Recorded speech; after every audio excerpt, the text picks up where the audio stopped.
let me turn to Chief Economist Steve Robinson and ask, Steve, does this budget adopt plausible economic assumptions? Well, I suppose it's in the eye of the beholder. So is it, we should say green, yellow, or red? I'm leaning toward yellow here. There's a sort of this herd mentality among economists. There's safety in numbers. They all want to sort of not stray too far from the pack. And so from that respect, OMB, the president's assumptions are not wildly divergent from the Congressional Budget Office or the Blue Chip Economists survey or the Federal Reserve's assumptions. So, they may have fudged a little. The long-term economic growth, they're up at 2.2, whereas most other forecasters are in, around 1.8. So, there's a little optimism on the economy side in the long run. Although interestingly, the president's budget assumes the economy is a little worse in the short run. So if you sort of add it out, average it out over the period, they're a little worse in the short run and a little more optimistic in the long run, and it sort of washes out.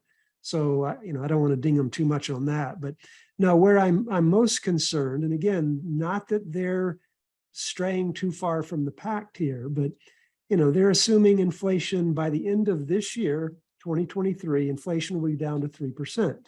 Now we just had new CPI numbers this week, and inflation's still running at 6%. Now that's better than the 9% we had last year, but we're still at 6%. And the budget assumes inflation's going to be 3% by the end of the year, and it'll be 2.3% in 2024 and beyond, meaning that basically the Fed will have achieved its inflation target starting in next year. And of course, as a result, if inflation is low, interest rates are low, and the budget assumes interest rates on government debt will be below 4% throughout the rest of their baseline.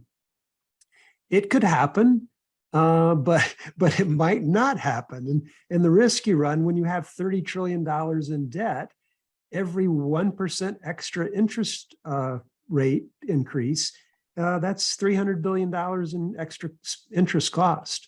So, if they're wrong and interest rates are over 4% instead of under 4%, you're talking an extra $3 trillion in interest cost over the next 10 years, something that they certainly didn't budget for. So, their numbers aren't completely unrealistic, but I think that, given what's happened right now this week or last week, I guess, with the Silicon Valley Bank closure, the Fed is, certainly the markets are expecting the Fed to hedge on further interest rate increases.